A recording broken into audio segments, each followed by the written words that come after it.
Well, hello and welcome here to Blake Street Banner.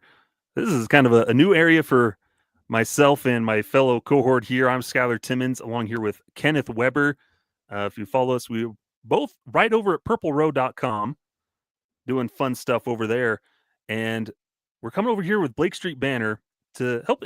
They asked us to come on to help do this new podcast here because typically all the great work they do following the Colorado Rockies, ourselves included, we'll give ourselves that pat on the back, Kenneth. But 100-loss season, it's a long year covering the Rockies. And so the folks over here at BSB reaching out to us and saying, hey, we want to do this show that really it branches out and covers the rest of the West. So this is Best of the West. Perfect time. Clever. Yeah. Clever. Yeah, no, it's awesome though. And just from speaking from our experience, we've been working with the BSB guys for a couple of years now. So this is, not uncharted territory for us, but anytime you get to just, talk ball with like-minded people, it's exciting. And so being able to work with the BSB crew again, I know Skyler's excited for it and so am I. And so it should be a fun show being able to spread our wings a little bit and not just talk about the misery that is the Rockies.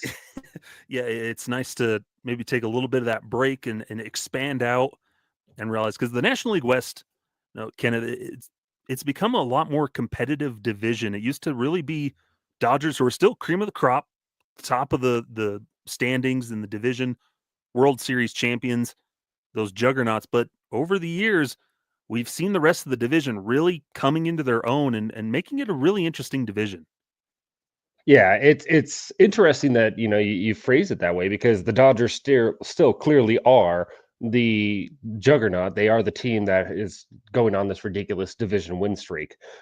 So look at Arizona 2 years ago. This team was in the World Series, and this is one of the younger nucleuses that's in baseball. Of kind of an upstart, they're through their rebuild type of franchise. So they're a big wild card and everything, but the Giants were toe to toe with the Dodgers, 2 years ago. The Padres are probably the most exciting team in baseball out, in terms of activity outside of the normal names. So and then there's the Rockies, and we get to watch it from afar. But it's made to be a very interesting division that the Dodgers are still the kings of. Yeah, every offseason, it's the Dodgers really at the top of the list. They're going to be spending big, but we're starting to see some of these other teams trying to get creative, specifically the Giants and the Padres, really trying to keep pace with them a little bit to make it more interesting there in the top of the standings. And then you've got Arizona, kind of offshoot, but they're still an exciting team. We're recently in the World Series not that long ago, so it's going to be fun to cover these teams and just see what's going on, what they're doing, and how they can really hopefully take down the Dodgers. I think that's the every team.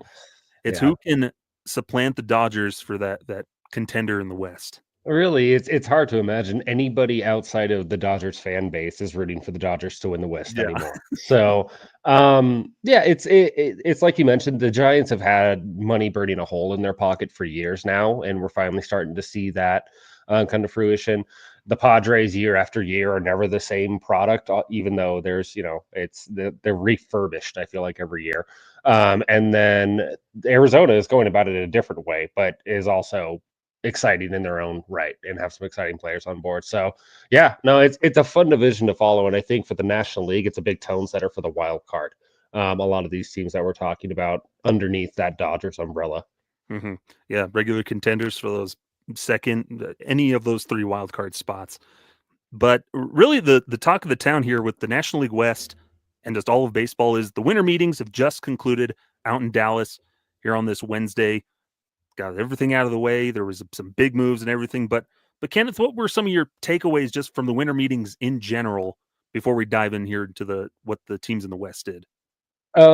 Just how quickly things went relative to recent years. Having Soto sign and have that feel like that was kind of a pressing issue to get done rather than hanging out until February, like the Bryce Harper and Manny Machado free agent years. Mm-hmm. It was refreshing to see a lot of activities and a lot of teams utilizing that time and keeping the sport interesting. Adames feels like both a good short-term investment and a bad long-term deal. So like there's a few curious moves like that coming out of the meetings. that I'm excited to talk about and analyze further. But overall, just the level of activity has been nice this year compared to years past. Yeah, it's kind of like with Shohei Ohtani last year, where you get the guy that's going to make the stupid amount of money. He signs, gets it out of the way early. Juan Soto signs. Roughly it was on that Saturday or Sunday was when it kind of finally comes through the line. Hey, he's going to the Mets. And I don't know about you, Ken, but a sigh of relief, the relief that came over me to see that it wasn't the Dodgers, who we all Yeah. thought were heavily favored. Yeah, I mean it wouldn't have surprised anybody if he landed with the Dodgers. I think they didn't do any more than due diligence with Yeah. Soto. Um, but that it wasn't the Dodgers, and that is a relief. I am kind of surprised though because it's not very often that the Yankees don't get their guy.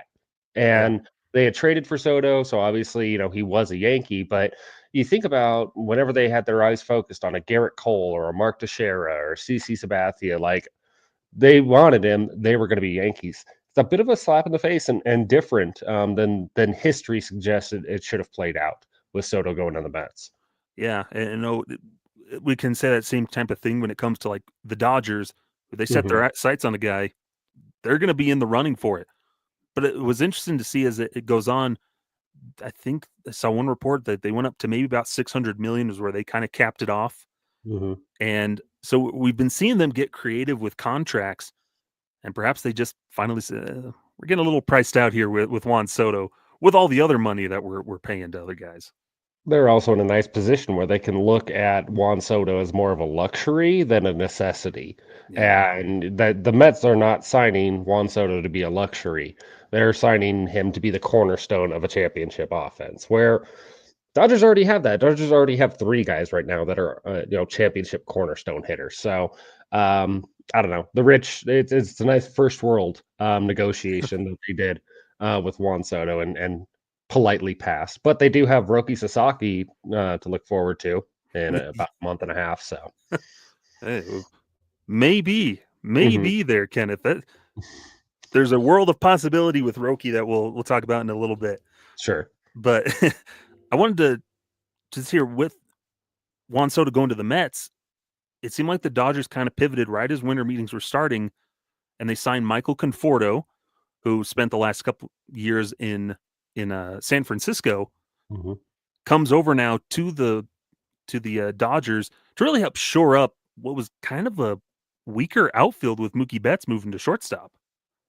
Yeah, and I think they were banking a lot on like Josh Outman, kind of coming up and establishing himself as a everyday regular. So they need some reinforcement. Like they can pretty it up, but I also think that they've perfected a bench or platoon piece for somebody like Conforto. Look at Jason Hayward's success when he was in LA for 2 years, and this was a definitely past his the athletic prime, Jason Hayward. So I think they'll probably be able to get the most out of Conforto. But you can have some areas that are a little less flashy than others when you're sporting seven all stars on the field. Yeah, it's interesting too because he was awful, or not awful, Mhm. but wasn't great in San Francisco at home at Oracle Park. He had a rough time Yeah. last season. I think it was throughout his career has struggled there at Oracle Park, but last season especially away from Oracle Park, from the Giants' home ballpark, which notoriously difficult Hmm. to hit. He hit 253 with a 323 on base, 530 slugging with 17 home runs last season, 52 ribbies away from Oracle Park. So Dodgers must be looking at that and like, hey, this dude can still hit. Yeah, he looks very much like the same player he was with the Mets. A good professional hitter, maybe an all-star ceiling. The health is always the big concern, but just make no mistake about it. San Francisco, in terms of the ballpark and the environment, was not the best place for Conforto to go. He had a weird free agency when he was coming out of the Mets. He was set to miss a year, basically. So he kind of lingered out there and ultimately landed the best deal he could. doesn't mean he went to the best ballpark he could have. Mhm. So he's still a productive hitter. It's just, hey, being a lefty in San Francisco and your name's not Barry Bonds is pretty difficult to have power production. Yeah, and so I'm sure that move to Los Angeles, who's proven to help guys get better, lifting will be a huge move for him. That's a 1-year, $17 million deal. Uh, Surprised also, he got that much, yeah, honestly. he's been getting quite a bit since he entered free agency. It's a good And chunk. believe it or not, the Dodgers doing something unheard of. They're deferring money in that deal as well. So who would have thunk? The Dodgers are just the rainy day fund in Yeah, LA's front office is just huge. So, it's a it's a later me problem for mhm. them with a lot of signing guys. But them re-signing or signing Conforto, do you think that puts them out of the running for a Teoscar Hernandez reunion? Because we heard there's maybe some salary discrepancies that's kind of held up a deal between the two.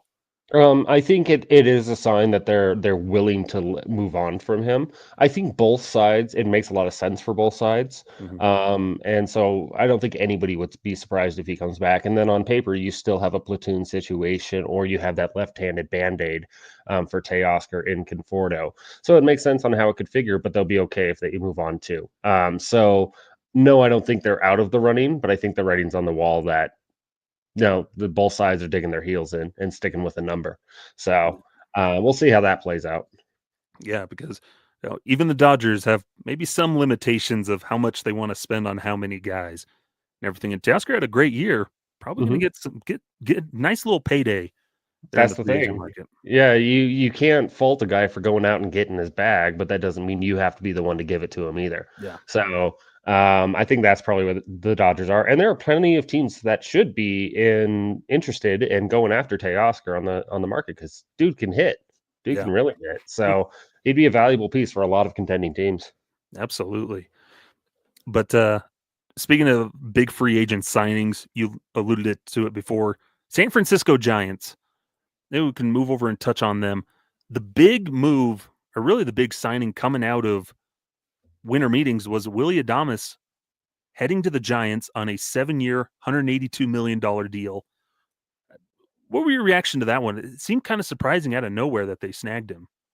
Um, yeah, it felt like there wasn't a lot of smoke around his name or those two being linked together. But after it's signed, it's a big number. I think it takes you back a little bit to like when Dansby Swanson got his contract from the Mhm. Cubs, and you're a little surprised at how big the number is. Um, but the more that I thought about it, the more it makes a lot of sense in terms of the fit between the two. The same way I talked about um, lefties at Oracle Park not having a very fun time, load up on right-handed hitters, honestly. And if you want Mhm. to increase your power, that's one way to go about it. Marco Luciano hasn't really turned into the everyday player that they were expecting in San Francisco to man down shortstop, so they had a hole at the position. Um, and I think a lot of the culture of the success of the Brewers in the past 5 years, give or take, has been since the acquisition of Adames from Tampa Bay. That changed a lot around Milwaukee, and really kind of gave some new life to that Christian Yelich extension in that core. So I Mhm. think it's a good signing. I think that it's the first step in fixing multiple problems, though, with the Giants. I think that there's still a lot there. So, Corbin Burns is a name that we'll touch on too. So if it's the first of multiple moves, I think it really could fast track the Giants and be the first good fit of many. Yeah, and like you said, they've had money burning in their pocket for what seemed like years. They've been connected to the whole Arson Judge situation. Where it seemed like, oh, we're going to get Aaron Judge. There's the Carlos Correa fiasco with his injury and Yeah, that he deal wasn't. falling through. Yeah, they weren't the only ones in that Yeah, show, though. The Mets were also part of that. but they've had. It seemed like they've had money to spend. Oh, they went out and got that Blake Snell deal Hmm. for the year, the cheap one. They got Matt Chapman. Spend big on Chapman to keep him around. So they've had money, but it's just never seemed like the Giants for years have never really seemed like to have a lot of the superstars or big signings over the years. So, like you said, Willie Adames hopefully can be maybe the start of something more for the Giants that they've been looking for years. Yeah, and I think They were just always the bridesmaid is really Yeah. what it comes down to. But I think the trend could be reversed, started with Adames, and let's say they walk out of this offseason with Adames and Pete Alonso. Mark, being their 2-3 or 3-4, it becomes a lot more intimidating and imposing of a lineup. And that's Mhm. not even, if they get into the burn sweepstakes or anything like that. So there's something to work with already in San Francisco, but they have been a few pieces away. And I think that, giving the contract to Adames shows, and with Posey now being the one in charge, and maybe that helps the interactions, that helps the reputation, makes San Mhm. Francisco, a little bit more appealing than it was in previous years. We could be looking at, the Giants joining the Padres in that conversation of could they take down the Dodgers? Yeah, it's always seemed like the Giants for years, they've just kind of been picking up as Rockies fans, we'd seem like, who the heck is this guy Yeah, who's hitting 4 home runs in this 3-game series? They'd always have just kind of these minor pickups. They'd help guys out, but it was never these big, huge names. You get a Willy Adames, and suddenly you've got Adames there at short. You've got Matt Chapman at third. You got something starting to cook with some other nice little pieces they've got. Buster Patrick Posey's Bailey behind the plate. Yeah. Patrick Buster Posey's maybe getting something cooking there with his team over there since taking over for the Giants. Yeah, and that's you hope that you get like a rebound from Camilo Duvall because they do have the potential for a dominant bullpen. So it'll be interesting how it plays out with the rotation with them. I think Mhm. Harrison is in a good position to be a viable big league starter, but they've kind of been throwing pieces out there. And Snell was supposed to be the ace guy that they kind of haven't had for a couple of years. So now they got to replace Snell. So I do have some questions on the starting pitching, but it's again, just even adding Adames, it starts to make it look like a much more complete roster already. Yeah, because currently you have Jung Ho Lee, who got injured fairly Hmm. early last season. He's back. He'll be healthy. You've got Tyler Fitzgerald, who arrived strong on the scene. So offensively, you're starting to see those pieces fall into place. Helio Ramos, some nice pieces, but like you said, that bullpen or that starting rotation, it's got the pieces there. They've got Logan Yeah, Webb, Robbie Ray, who came back from injury, showed some flashes there in his 7 starts. yeah. You don't Definitely want not Robbie what he Ray to was. be the second name though. Yeah. That comes up. That's the problem. Webb is a beast, and I did I didn't touch on him quite the way I should. So there is the established ace, but yeah, a resurrected Robbie Ray is not going to be doing it as your Yeah. number two. Yeah. They've got Jordan Hicks, who they said they're planning on him still It being was in a the good rotation. conversion. Yeah, pretty Kyle good Harrison. conversion. Kyle Harrison had a good year, not Hmm. terrible, solid year, and then Landon Rope is rounding things out in that rotation. So yeah, definitely agree. They need something else in that rotation to really boost it up, and so that's where maybe a Corbin Burns, who they've been connected with, could be a spot a guy for them. I think he would just dominate there. It's nice because San Francisco is true to themselves, and they know that they're an attractive destination for pitchers, and lean into it because your performance can get bolstered at Oracle Park. And so, I think that that's just a good selling point for a guy that already misses a lot of bats or induces a ton of weak contact, and that's just what Burns excels at. So, I think it's a match made in heaven. I think. Do they have the coffers to get Burns and Adames and Alonso kind of thing? Like how deep are their pockets? I think Mhm. is the bigger question that I have with San Francisco. But there's no team that you could put Corbin Burns on and say, "Oh, I don't think that Corbin Burns helps him that much." It's Corbin Burns. So yeah, Yeah, it'd be great. yeah, yeah, and that would be a huge one. But again, it comes down to how much are the Giants willing to spend to improve, maybe specifically this year, or is it kind of a we'll have to wait and see what we can do next year type of thing? Have they But ever considered backloading the contract, maybe deferring some payments? yeah, I don't know. The Dodgers have opened up a whole wide world of Yeah, creativity for teams now. just saying. There are other avenues apparently. Yeah. Hey, win now, we'll pay you later. We promise. Hmm. But yeah, he's the next big name on that market, and be interested to see where Burnsy goes. He's definitely a hot commodity, especially after the Garrett Crochet trade. Dylan Cease is on the market Hmm. for potentially. So Burns is really that top guy. We're like, all right, Yeah, Snell and done to the Dodgers, we'll get Burns. yeah, and Burns was always clearly the top guy.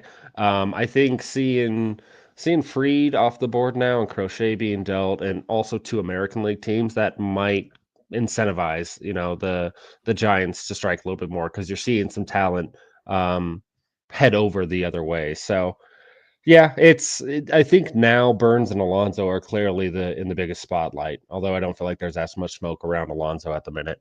But if I'm the Giants, I'm all over Corbin Burns for sure. Yeah, it'll be interesting to see. But I think when we're texting about this episode and everything, Giants could be a scary team heading Mhm. into 2025, and it'll be exciting to really just see what they can do because we've been waiting for a good Giants team again, really since their last World Series win, a good consistent one, and not the one that just randomly like snuck into the playoffs that one year. Well, yeah, it's 2021, and that's the weird thing about the Giants is I feel like that has still been defining them for the past couple of years because Yeah, they out of nowhere pull out 114 wins or something like that, yeah, take the Dodgers down to the wire, or if they won the division or not. I think Regardless, they did. Yeah, they yeah, disappointed them that year. I think it took a year or two for it to become concrete that, hey, that was a total aberration of a Hmm. season, and we're not that type of franchise set to be doing that. Who is? And then you see the Dodgers, but yeah, I think they're finding their identity again, and how much of this was going on while Zahid was in charge, and this was just the problems that we never knew about, and Yeah. now Posey's in charge, and so it's hard to say how much that impact is or is not credited to Posey, but something's definitely different with him right now. Hmm. But so yeah, they're Giants pretty busy. They've been busy this past week, looking to improve for 2025. And one team also that, oddly enough, the other NL West team that was slightly more active than the others are Colorado Rockies, Mhm. trying to figure out second base. And I think this is probably one of the more interesting things because we don't know what the heck they've been trying to do, but it looks like Tyro Estrada, former Giant, will be the Rockies' solution at second base heading into 2025. At the very least, he's in competition for it. Yeah. Yeah, so I think everybody was a little caught off guard on the Brendan Rodgers news of the DFA. But regardless, they made it clear what they don't want to do, and that's pay Rodgers. So now the ultimate answer is always going to be Amador, the team's top infield prospect, and he will be the starting second baseman at some point this season outside of injury. But he had his taste last year in the big leagues, and then had an up and down, a so-so time at his second stint, his first full season in Double A. So clearly, he showed he needs a little bit more seasoning. I think Estrada's a good player. I think Estrada is going to be most impactful and best utilized as a utility up the middle bench guy, kind of like a Garrett Hampson role for previous years, with the bat being more of a tool than the legs, which was Hampson's skill. But I think in a perfect world, Amador gets some seasoning. Maybe Estrada starts the season as the starting second baseman, and then ultimately slides over to that bench role as Amador shows that he's ready for consistent playing time. And then you still have somebody like Aaron Schunk in the conversation too, who could be in a battle for a starting spot or at least a roster spot. So that's kind of what we're looking at for second base. But I don't mind the committee approach, honestly, for the Rockies if that's the way they go about it. Hmm. Yeah. It felt like such a whiplash because as soon as Brendan Rodgers goes, we're like, okay, that makes sense. They want to save some money. He hasn't really been everything we hoped for. Mhm. Let's move on. Let's let one of the young guys take over second. Oh, what's that? You're signing Kyle Farmer immediately? Yeah, Okay, we don't like it, but okay, he can play second base. We're good. What's that? You're still in the market for a second baseman? yeah. That's been the whiplash of we have this guy. No, we're going to get this guy. And so you're just compiling all these options. And Estrada had a down year. Injuries and everything kind of sapped his 2024. In a way, he's more or less just been Venezuelan Brendan Rodgers. Hmm. If you look over the stats, it's not anything new that we haven't seen before. He's got some pop potential, 14 home runs in both 2022, 23. He's a high contact bat, maybe strikes out a little less, doesn't draw as many walks, but he's speedy and he's a good defender. So if anything, you're at least breaking even at second base than what you've had the last couple years. Yeah, But and if you go ahead and finish. I was going to say but this is a playbook that we've seen before of signing the veteran guy to a 1-year deal, let him handle it until our prospect guy is ready. This is exactly what happened when they signed Jose Iglesias for shortstop until Tovar was ready, and now they're just maybe using the same game plan but moving it to second base. Yeah, which again, the result kind of speaks for itself with Tovar, Yeah. and how he's been able to succeed, and it's hard to make the expectation of that being the outcome for Amador, but clearly that's the way the Rockies are seeing it. And I also think if you just remove the names out of the equation and any sort of emotional attachment to the draft pedigree of Brendan Rodgers, if you're basically talking about two league average players and one of them is going to cost 8 million through arbitration and the other one you can sign for 1 year and 3 million, the Rockies are doing a bit of an effective cost saving there for roughly equivalent production, most likely. So do you love sitting through Band-Aid years? No, but is it the wrong call? Not really either. So that's kind of where it sits. And I think also Tyro Estrada is a good representation of the Rockies kind of having a type of really liking that versatility up the middle guy. You look at like the Greg Jones acquisition last year for Joe Rock. It's the same thing where they just kind of have this they're drawn towards acquiring more and more and more of these players, it feels like. So Yeah. whether it's an effective policy or not, that's debatable, but he fits the mold of a lot of other guys or a lot of other types the Rockies have been acquiring with Bill Schmidt. Yeah. And so is they're preaching versatility, defensive versatility. Oh, Kyle Farmer, Aaron Schunk, we'll use them as utility infielder guys when Mm-hmm. our other starters need rest. But then I always ask, how often are you going to be resting a Ezequiel Tovar and Ryan McMahon? Those guys that Sure. can post up 150 plus games a year. Yeah. How are you going to justify having both a Kyle Farmer and a Tyro Estrada type of thing? Yeah. And I think that's where a lot of Bud Black's input comes into. Yeah. Honestly, of saying I want this veteran within the clubhouse too, even if they're not getting the most opportunities out there, they still want them around. That's how a guy like Matt Adams lasts for half a year. Hey, he got the number 1 pick for the Nationals. That's true. So Matt Adams is hot right now. You're not wrong. he's got some of that magic somewhere, just not in Colorado. Right.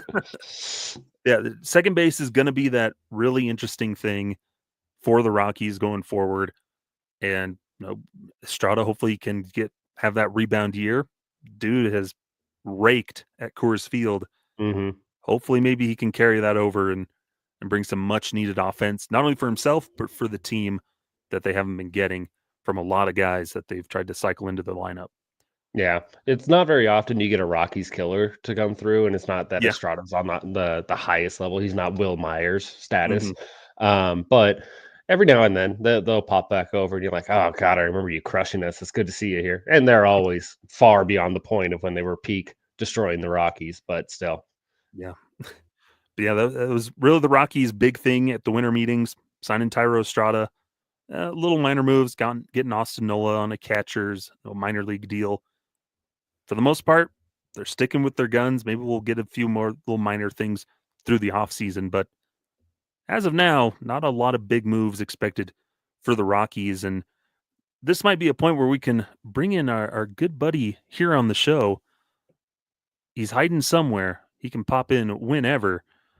But we've got our good pal Patrick Lyons from Just Baseball hiding somewhere. We'll get him in here to really talk more about a little bit about the Padres and Diamondbacks not really being active there at the winter meetings. It's been pretty quiet for those two teams.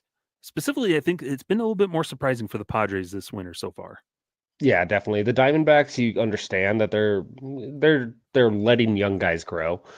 Seems to be the plan with them. But the Padres, you're seeing these these Tetris pieces being shifted every offseason. And they're no strangers to being offseason winners. Well, this year it's kind of crickets a little bit, which is surprising because there are still some fluid situations with that roster that you think are going to have to get resolved. Money is clearly a factor with them too after their splurge for Juan Soto in years past. So I think they're trying to retool on the fly a little bit and shed some costs along the way with doing it. So they're walking a really really fine line.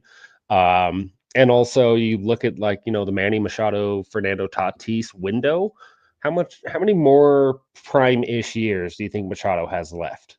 So I think they're also in a position where they need to do everything they can to make a World Series contending team right now. So that's what makes it the most surprising. Yeah, because the positional versatility. They've got a lot of shortstops, and now they lose Ha-Seong Kim.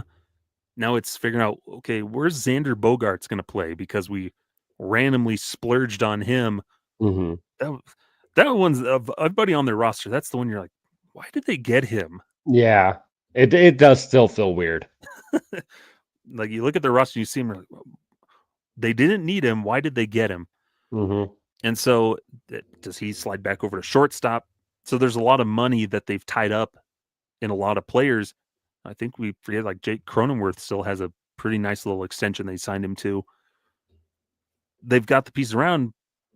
So how do you supplement that and really build that contending team in their rotation, filling out lineup discrepancies?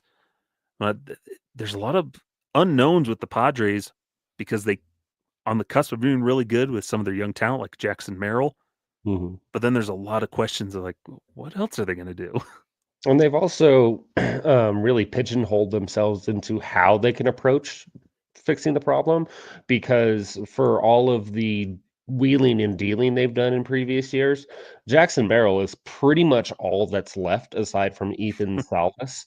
And Salas is just now coming into kind of that spotlight a little bit. So you'd feel a lot better if you had James Woods and CJ Abrams, there to where you didn't have to sign Xander and there's a hindsight that's 2020, but ultimately their prospect cupboard is pretty much barren. And they don't have a lot of free money to spend, but they can only use veterans to start reinforcing this roster.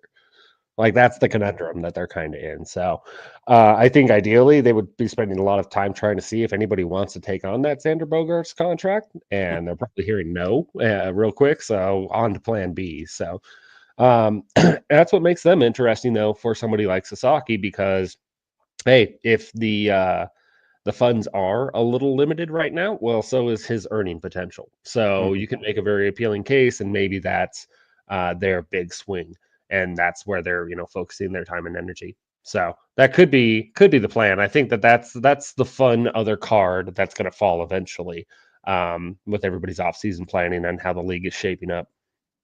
Mhm. Yeah, no, the Padres are that interesting team. They got to figure out what to do at first base too. Luis Ariz, who, Yeah. yeah, he gives you some nice on base and a nice batting average. Other than that, not a whole lot he's bringing to the table. That he helped him out quite a bit last year. He came over and had a nice year with them. Mhm. But that's something where they're kind of looking still like, oh, how can we move him maybe and free up a spot again? Maybe free up some money. Does anybody want Luis Ariz to help them out on their team? It's pretty interesting. Yeah, I wouldn't be surprised if we get like the old classic Braves and Dodgers Matt Kemp swap, where it's just a strictly contract move, where maybe like Javi Baez is coming over from Detroit or something like that. Like just something weird. It seems like the intention is to move money first so you can address roster holes later with the Padres. Mhm. But they also put themselves in a good spot with some affordability at rotation guys like Michael King and Dylan Cease. So, you know, they're in a precarious spot, but they're still a pretty damn good roster, honestly, too. Yeah, and they did pick up a few pieces in the Rule 5 draft. They picked up Juan Nunez from Baltimore, and then in the minor league phase, they picked up Jake Snyder from Spokane, outfielder. So Hmm. they AJ Preller is going to always get creative. We can always expect him maybe to swing a trade here or so. Maybe they move Dylan Cease, maybe they move Luis Ariz. But in some way, I think the Padres are going to be creative with a trade or something, they're going to figure out a way to find a way to be competitive, which is pretty nice. Yeah, and I mean, at the end of the day, they have to again because this is that window of contention for them, and so I don't know if any one player impacts a single team more than Fernando Tatis Jr. though, because so much of it is going to come down to how much he shows up this year, how many games he's able to play, and just having that impact, basically having them have the best player on the field most games that they play is fundamental for them. And so that's one thing that's kind of been irregular with them over the past couple seasons. So that will be the biggest piece for them no matter what, is a full year out of Tatis. Yeah, it's going to be huge. The pieces are there for the Padres. It's just a matter of guys being healthy, guys being productive. And really, that's the recipe for any of these teams. That's true. But even then, I mean, the Padres just have that weird Lowell Mets thing going on where they had, a Yeah. positive run differential, and the Pythagorean put them at, 94 wins or whatever 2 years ago, and they still won 87. So they were like the best team to never make the playoffs kind of thing too. So there's just some weird stuff that goes on with San Diego, but if it all comes together, I think everybody's been afraid of that for a couple of years now. Mm-hmm.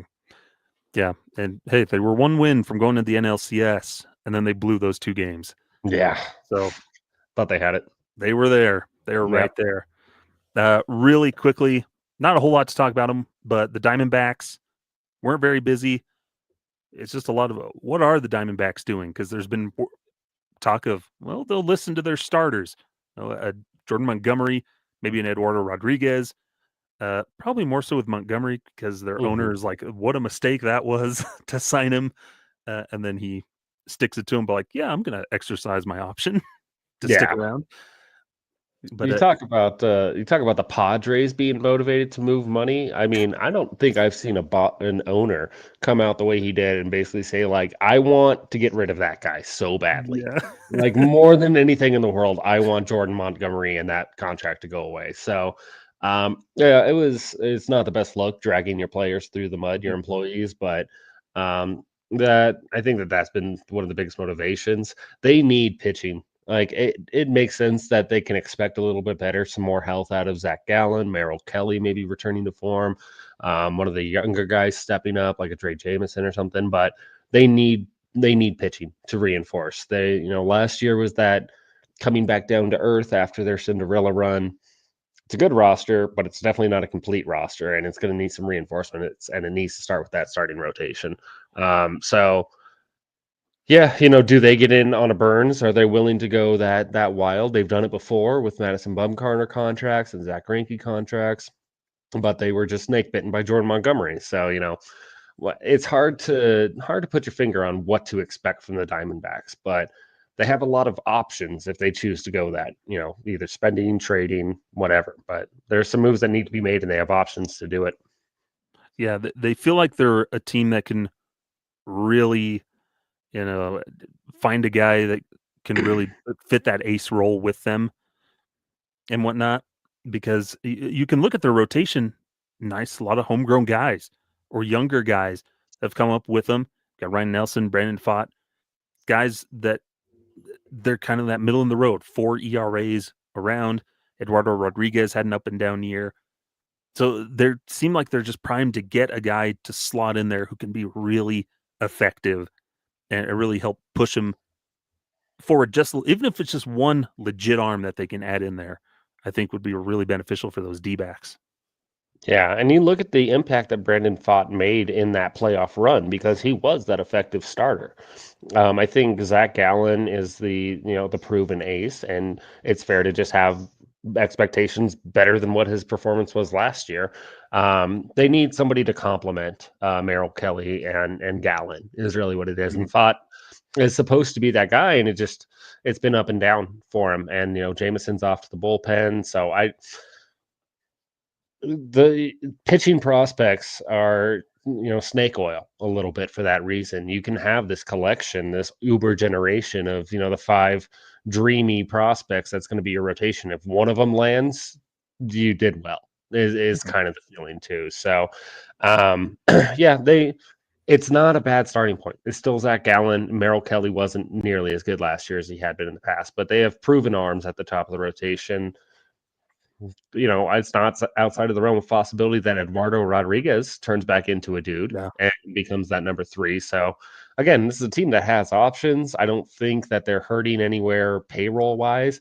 And if they wanted to go, a different directions, they have a Drew Jones. They have a Jordan Lawler that they could be dangling out there in trades too. So, I like where the Diamondbacks are at, but if they're going to walk into the 2025 with that same roster as 24, it's hard to say that it's a better playoff chances than what they put themselves in last year. Yeah, and we know that needs are pitching. Offensively, their lineup is pretty well set. The main hole, figuring out what they're doing at first base with Christian Walker leaving in free agency. I'm sure they're still hoping maybe we can find a way to bring him back. Mm-hmm. But first base seems kind of up in the air. Currently, Roster Resource has Pavin Smith slotted in as their first baseman for 2025. Not great. So first base seems like a spot they're trying to fill of the utmost part. Would he be prime scenario? They go out and get a Pete Alonso maybe, or a reunion with Paul Goldschmidt. That would be an interesting. Yeah, that would be interesting. And I didn't really put Goldschmidt on the radar, but it would make sense. Maybe you move Eugenio Suarez over to first base. Maybe the answer is right there, honestly. And then there, opens up space for Jordan Lawler and Perdomo to be on the left side of the infield. Losing Walker hurts. That's been a cornerstone guy for them for a couple of years. Yeah. And he was also somebody that was there through the rough years. And was, I think, a major veteran in that lineup and in that clubhouse for that team. So I think it's hard to overstate that loss. Pavin Smith is somebody following that, had a pretty good collegiate career, a good draft pedigree, first round pick. Took him a while to get, established in the big leagues. I don't think it's outside the realm of possibility that he actually becomes, a capable starter. No. I don't think he blows the doors off anything, but I think it is someone where they absolutely could work out. And, the easiest answer would be the best. But it's a nice problem to have. If you're looking at the rest of your team, you're like, oh, we could definitely use an upgrade at first base because of who we're losing.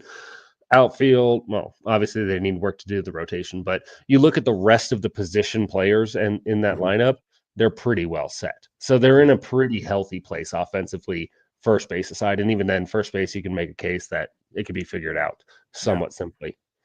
Yeah, and they had a good, really second half once everybody started kind of getting healthy, getting back in the groove. Corbin Carroll especially.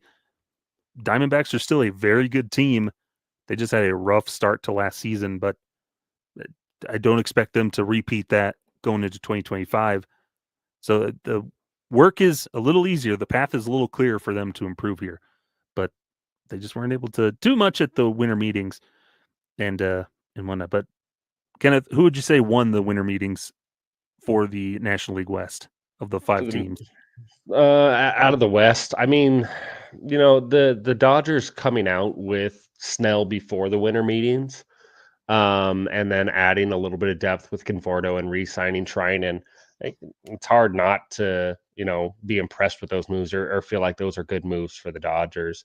The Giants maybe getting to the start of something bigger. I think is clearly the one that resonates the most, though, with the Adames acquisition. It's a bit polarizing. It could be something that dramatically changes how you view the Giants when you see them each year as a Rockies fan.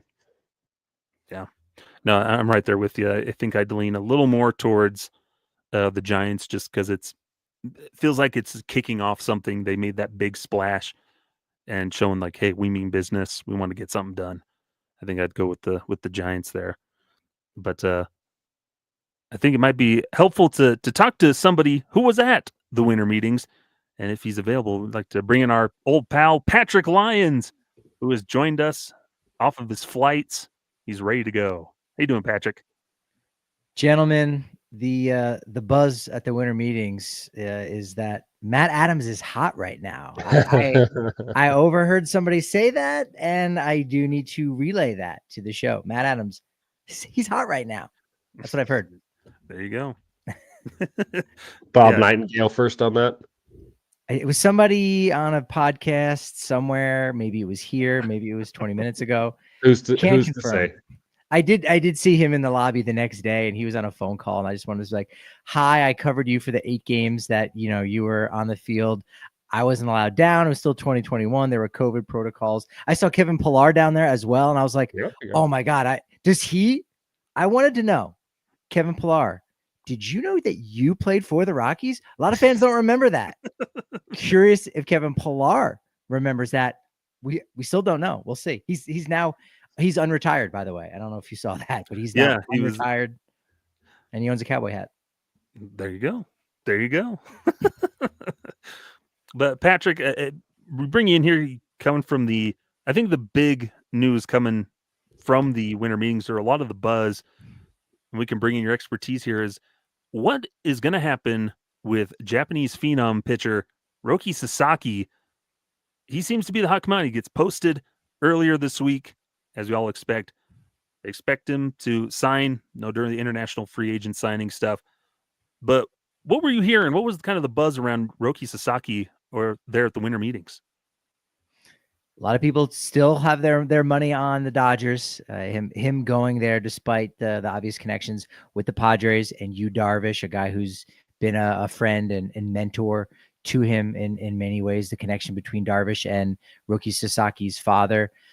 It was interesting that Agent Joe Wolf did come out and say that, the Japanese media has been challenging for Sasaki. A lot of expectations since the days where he was in high school, pitching some seriously high-profile games over in Japan, where in high school, those games are incredibly high-profile, more so than some college-level games during the College World Series here in the United States. And so a smaller market might be a better landing spot for him. That's kind of the route that Ohtani took.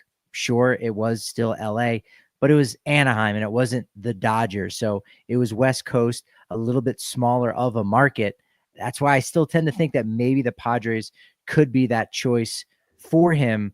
But the odds-on favorite still does seem to be the Dodgers. There was some Japanese press going around interviewing people, and they asked me and some of the folks I was sitting with, what team do you cover? And I said, oh, all right, well, there's been some kind of connections between the Rockies. I said the Rockies, they had no interest. So I did not get an interview. I will not be on Japanese television. Diamondbacks, though, did. Diamondbacks did get that interview, Jack Summers over for Sports Illustrated. So, Diamondbacks have sent boots to the ground over in Japan to actually scout him in person. So they've got the connection rather than just the phone call at this point. But Dodgers seem to be the favorite, but it'll be interesting to see what happens when the conversations start to pick up a little bit more after Christmas, during that kind of quiet period where the international signing period is over, and then January 15th, and soon thereafter, he makes his decision final. Mm-hmm. And I think what's interesting is the situation surrounding Sasaki, that he's a little bit more available or more attainable for all the teams because of his dad. He's 23, and so he fits into the international free agent type of thing where he comes with 6 years of control, just like Ohtani did all these years ago. And so a premier pitcher at 23 that you can more or less get on a high draft pick that you're signing him for 6 years of control. No wonder the Rockies were one of the first teams to reach out, apparently. And Kenneth, we as we were talking about that, the starting rotation was something we all highlighted a lot through all of these teams in the National League West. Who would you want to see go out and get Sasaki? Is it the Padres, or is it somebody maybe else you're hoping for?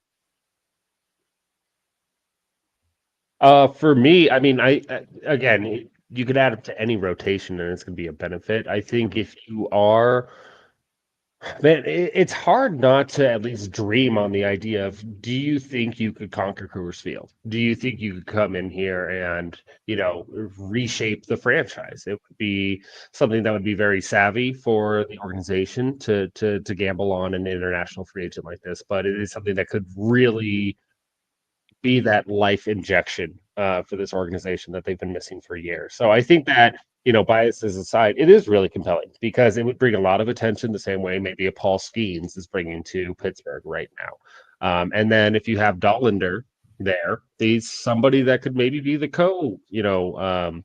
co-anchor for that rotation in the future. And so you get to see the organization have a bit of a jump start. If you are a normal baseball fan, you probably don't want to see Roki Sasaki get pummeled in Coors Field. So the conventional answer would probably be more along the lines of, hard not to say the Padres because that's a fun and exciting team. We talked about those rotation needs for the Diamondbacks, though, and that really young core and those position players. If you now have a blanket or that safety net of a Zach Gallen and Merrill Kelly, and you let Sasaki go out and do his thing with some veterans behind him and a good team, that may be one of the more appealing options in the entire majors for a player like Sasaki. Mm-hmm. Yeah, it's interesting because like that comment that we just saw, a lot of fans and a lot of people have just kind of really consigned themselves like, oh, it's going to be the Dodgers. They get everybody. They've already got Shohei Ohtani. They got Yoshinobu Yamamoto. He's just going to go there. They're just going to keep him over there. Mm-hmm. Do you feel like that's the fair assessment, Patrick? Or could somebody like the Padres or like the Diamondbacks or one of these other teams kind of sneak in and snag him, like the Giants, who we were talking about could use another ace in that rotation? Could the Giants sneak in and grab him? The favorites are usually the favorite for a reason, right? And I thought it was interesting that his agent Joel Wolf kind of did that double speak of, hey, small market actually has a lot of appeal to Roki Sasaki after what he's been through. And yet at the same time, we've impressed upon him that taking the most money, which, you could probably get $10 million from those teams at the top end of the bonus pool that have close to 8 million, who could acquire, additional millions of dollars. You could maybe get 10, or if you go down to the bottom of the barrel, the Giants and the Dodgers are both under 5 million, but those both could be much better situations for him. Obviously, a large Japanese and Asian-born community in San Francisco area. Same is true for LA. Does get the softer landing in having Yamamoto and Ohtani there with him in Los Angeles. That has a strong history of Japanese pitchers. Hideo Nomo, obviously being the first major one, but even before that, Munenori Masasaki. I'm butchering that name. The first actual Japanese-born player in baseball history during the 60s for the Giants. So there are those ties right there. I'm seeing in the comments that perhaps Ichiro Suzuki has made a video trying to bring in Sasaki for the Mariners. I don't know if that's true or not. I do know that the Dodgers back in 2017 actually made a promo video to try to lure Ohtani that included Kobe Bryant. That has still yet. I don't think that that's ever seen the light of day, but eventually when he did sign last year with the Dodgers, they did show him that video that, hey, look, we recorded all of this stuff to try to, and encourage you to recruit you. So they're going to be trying to do the same thing for Sasaki. And that's honestly, if you think about it, that has to be one of the best landing spots for him. There really isn't a better spot, especially if you want to win a championship, which Yamamoto already did in his first year, and you do want a pitcher's ballpark. You can check that box off. Again, a perennial contender, and you have other Japanese players surrounding you. There was a period of time where there was one Japanese player per team, almost like, hey, if I'm coming over from Japan, that's very exotic. I'm the marquee guy now. Like if you're thinking of Seattle, there's really only going to be the one guy. Kenji Jojima, excluding him. Kaz Sasaki. I was a big Jojima fan. Yeah, former Rookie of the Year, Kaz Sasaki. But there was a period of time where there was like one per team. Now that's just not the case. And I think we saw the success of Yamamoto having Ohtani there with him and vice versa. That just has a lot of appeal. It makes all the sense in the world that Sasaki would go to the Dodgers. Mm-hmm. Maybe that's my my fool's hope of wanting to have him go to a different team, one of those smaller market teams, just because I don't want to have to see all the interesting, cool players immediately go to the Dodgers. And I wonder if maybe Joe Wolf comes out and says that, hopefully to maybe drive up prices, bidding wars and whatnot.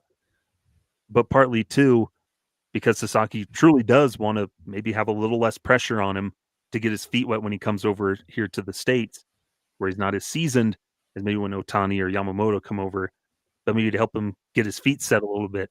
I would hope that would inspire more teams to really go for it and do everything they can to make a concerted effort and not just roll over and say, "Oh, the Dodgers are interested. We're done." But I don't know.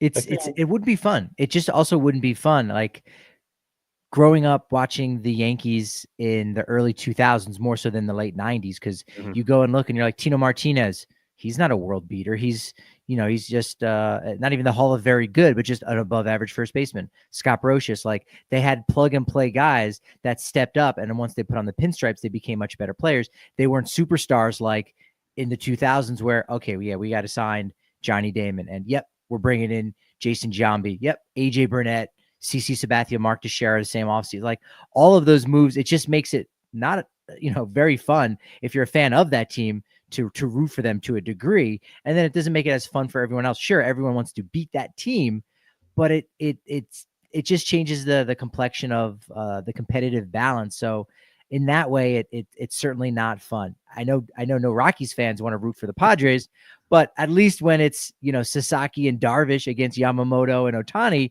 that's compelling. And you're like, you know what? Yeah. I'm going to kind of pull for the younger brother here in this matchup. Mm-hmm.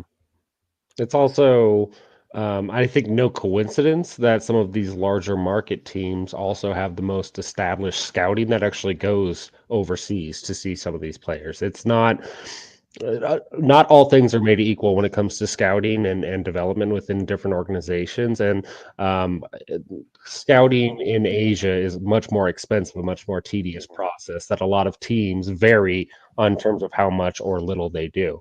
So the Dodgers may be that evil empire that you're tired of seeing everyone go to, but the Dodgers have also done their homework and have a lot of boots on the ground that are developing these relationships and scouting these players firsthand over in Asia. Where with the Rockies, would it surprise you at all if they don't have anybody over there at all? Kind of thing. They don't. They don't. Exactly. So that's another thing that factors into it. So yeah, it may stink always seeing the same teams out there, being in the play for these types of players, but these teams are the ones putting themselves in a position in the first place. So It's no coincidence there. Two things I want to point out is I did ask because I've been curious for years. 27 teams made an offer to Ohtani back in 2017. 3 did not. One was Atlanta, who we knew, John Capalella, lifetime ban, and Atlanta was going through a whole mess of stuff. They were stripped. They might have even restricted. I don't even think they could have even put in a bid. I think they lost all their bonus pool money. And 2 other teams. And I was very curious if the Rockies were one of those 2 teams on the outside. And I learned they did put in a bid for Shohei Ohtani. Oh, hey. Marlins and Orioles from a very good source that it was the Marlins and Orioles were the only 2. I'll tell you off air. I'm not going to tell you here. Come on. But Marlins and I thought you said who. No. And then the other piece, like you said, that's such a great point, Kenneth, about the scouting is that whatever team he goes to, they're all their money for the international bonus pool is gone. So that is just a whole year's class that does not exist. And that's going to hurt the future of that franchise. Mm-hmm. One of the only teams I think that could survive having no class is the Los Angeles Dodgers. You do that to almost any other team. You go, hey, we acquired a great player, but our franchise also took a little bit of a hit, right? It's almost like you're signing a player that just rejected a qualifying offer. We got a great player, but our future gets dinged because now we are losing out on a first round pick or maybe even multiple picks if you're a large market club. Whereas with the Dodgers, they could also probably very easily convince him, hey, don't take every dollar of ours, maybe leave $250,000. We've got a couple guys that we know that we can probably turn into something really special. So I think that's another element to this too, where because the Dodgers do that scouting internationally and draft and develop so well, losing out on an entire year's class of international prospects doesn't hurt the Dodgers as much as it would any other team in baseball. Yeah. And I think that's what's going to make it so interesting, this, I guess, sweepstakes for Roki Sasaki, because there is so much more attached to him as a, like you mentioned with the other international free agents, the guys that they're signing out of their Dominican leagues and their academies and everything down in Latin America. it's a whole different ballpark when it comes to over in the Asian market, in Japan and Korea, everything. The Rockies can't I was going to say, Ryan Spielborg's time in Japan does not count as a Rocky scout. That's the closest they've probably come. Yeah, that's about as close as they've come, it seems, and everything. But that's going to be the sweepstakes and interesting to see. It's nice to hear the Rockies were one of the first teams, but maybe it's just them doing their due diligence of like, well, yeah, of course we're just going to ask about him, but we're going to focus on our international class where we focus on anymore down in Latin America anyway, where they focus more time and money anyway. But at least the thought, and you can dream. Yeah, you can dream. Roki Sasaki, it's right there. It's right there for you. Colorado Roki Sasaki's Rockies. What are we doing here? Come on, let's go. The script is writing itself. Empty the wallets, Bill Schmidt. Yeah, it'll be interesting. That's going to be a hot commodity here with Roki Sasaki, and we'll see. Maybe in about a month's time, a couple of weeks, we'll learn his fate, and we're embracing for Dodger Blue, but maybe hoping for something else, just for the heck of it. One last thing we want to talk about here before we close out our inaugural episode of Best of the West. Nolan Arenado, old friend of the Colorado Rockies, he's making headlines as the St. Louis Cardinals are very motivated to move him, and his 3 years left on his contract. And during the winter meetings, he did apparently announce his wish list of preferred destinations. 2 of those teams are in the National League West, with the Los Angeles Dodgers and the San Diego Padres as 2 teams that he would welcome a trade to if it comes down to that. And I just wanted to get you guys, what were your reactions, or what are your thoughts here with Nolan Arenado, a potential reunion back in the National League West? I mean, Arenado to the Dodgers is the headline that will never die. So, it's not surprising at all, and I think you could see this coming from a ways away. I don't put too much stock into the Padres being on there, other than SoCal guy, so to speak. And I think that there would probably be an attraction for Arenado to play there, but I don't see it the other way around. That's one that just doesn't seem. You're trying to fit a square peg into a round hole. In that conversation, but again, Arenado to the Dodgers is immortal, and so it makes some sense though. At this current time, and it's hard to imagine him being in St. Louis to start next season. That's for sure. So I think there are some legs to that. I think the Padres they're trying to cut some payroll. They're probably one of the losers, I guess, if you had to say, in the NL West, where look, they're shopping Dylan Cease just a little bit, Luis Ariz with 1 year left on his deal as well, and they've got, as you guys mentioned in the conversation earlier, they're just a little bit older. A lot of guys on the wrong side of 30, other than Tatis Jr. and Jackson Merrill, and so it almost feels like their window of contention might be dwindling. So this could be one last gasp where Arenado's not going to cost you that much right now. Cardinals are paying him 3 years, $64 million because of $10 million that the Rockies are floating. Cardinals would have to throw in some cash. The prospect capital wouldn't be as much for San Diego. That's probably one of the few places where Arenado would have to go over to first base. Could you have Arenado at third and Machado moving back to short?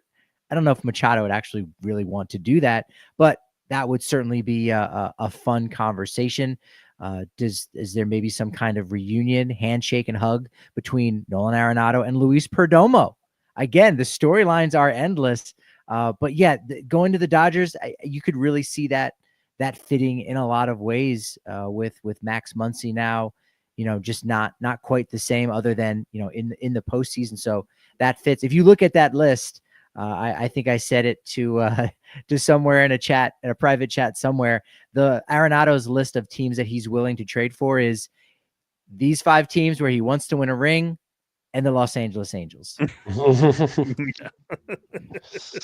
Then it's that situation where really the Dodgers are the ones who could really make sense, because they'd probably have to move like a Chris Taylor, move some money around. So the Cardinals would probably have to take back a bad contract from one of these teams, perhaps, or like Patrick, you were saying, chip in a good deal of money and not really get a good return back. unless they put in a lot of money. Mhm. And so it'll be interesting to see what they can do. Dodgers could definitely make it work. That idea has been floated around. He had his cryptic Instagram post with Kendrick Lamar Dodger Blue on there. So he's sowing those seeds, but it's we know he wants to win, and probably the Dodgers are that team that would be the closest to really winning. They've proven it most consistently, but it's can they work it out where he can actually be fruitful. He's in a weird situation, being 34. Production's kind of gone downhill. He's still a good defender, but still not what he once was. It's a weird situation for Arenado.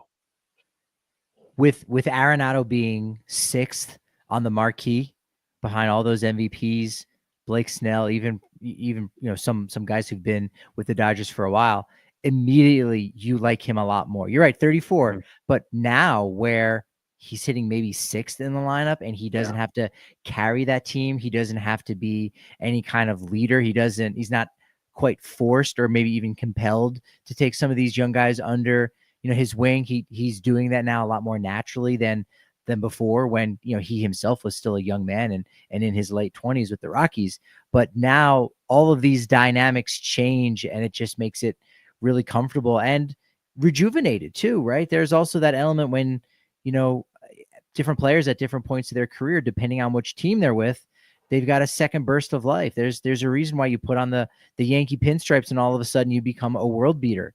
Arenado in a place like LA with the Dodgers, more so than I think any other team on that list, could really rejuvenate. I think at first there'd be some incredible rejuvenation playing back alongside Trevor Story.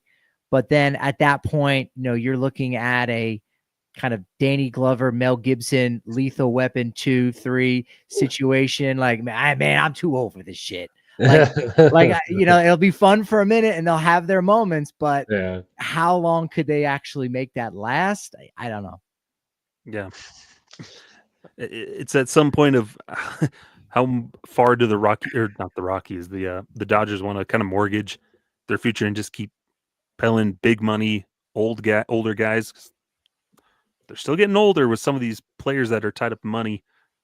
They can work it around, but be interesting to see. Yeah. Two other teams that I think would be interesting, and this is expanding outside of the National League West for Arenado. Houston, depending on what happens with the Alex Bregman situation, I could see that being a good fit. And then there's a part of me that just wants to see Toronto really lean into it and just go full chaos for next year and bring in Arenado. And maybe they'll get Arenado and Springer healthy at the same time, and Bichette again with Vlad. I don't think I've quit on Toronto quite yet, but that would be a fun one to see if he can maybe take over third base there. And if he were in that infield going left to right, the Blue Jays would have Arenado, Bo Bichette. Their Rockies fans are going to be excited for that. Andres Jimenez, who they just acquired on Tuesday from Cleveland, and Vlad Guerrero Jr., with the two guys that have been there the longest, free agents, and could possibly be leaving this time next year. So yeah, I'm not sure if Arenado is even what the restrictions are, to be honest, when you have a no trade clause of like, hey, these are the 6 teams. Can I swap them out? Like if you whisper a few sweet nothings in my ear, all right, all of a sudden I'm taking Boston out and I'm sliding in Toronto. That could happen. Yeah. Mm-hmm. I would say a reunion with Trevor Story in Boston would be pretty cool. Heck of a left side of the infield. Yeah. Once again. Slide Devers over to first. The homie Wild the Innocent saying Yankees reunion with Derek Jeter, not on the list, but certainly that would be fun to see them back together too, to a degree. To some people it would be fun, others not so much, right? Yeah. No kidding. But he'll be the next name. He's going to be one to watch here in these next couple of weeks. What happens to Nolan Arenado? And fellas, I think with that brings us to the end of our inaugural episode of Best of the West. A little longer than what they'll usually be, but if you ever see me over with Affected by Altitude, episodes I host typically go a little long. It's a real problem for me, but we appreciate you joining along with us here with Blake Street Banner here, Best of the West, and appreciate BSB hosting us as well as Aaron working behind the scenes for us. Kenneth, where can the people find you? You can find me on Twitter at KDub1988. Right on. Catch him occasionally over with us over at Purple Row. Mhm. Patrick, how about you? At Patrick D. Lyons, at Patrick D. Lyons MLB on all the social media platforms. The Rockies Insider podcast newsletter out as well. Got one coming out from about the winter meetings, even talking about all-time great Rockies baseball cards, talking about on this day in such and such year in the second week of December. So really excited to be having the Rockies Insider newsletter, Just Baseball, writing up all about what's going on in the winter meetings and covering the Rockies for justbaseball.com as well. Fun. You can find me over on Twitter at sideline_crowd. Also over on Blue Sky, Timmins13. That's TIMMINS.BSKY.social. And writing over at purpleroad.com and fansfirstsports.com. And you can check out other podcasts that I hop on as well. We got a nice little Rockies community, which is fun. We've all got some good content, good podcasts. Heck of a time covering that team. But together, it takes a village. We can do it. But you can always check out Rocky Mountain Rooftop as well with hopping along over there and every Rocky ever. But until next time, this has been Best of the West. That's Kenneth. That's Patrick. I'm Skyler. We'll see you next time.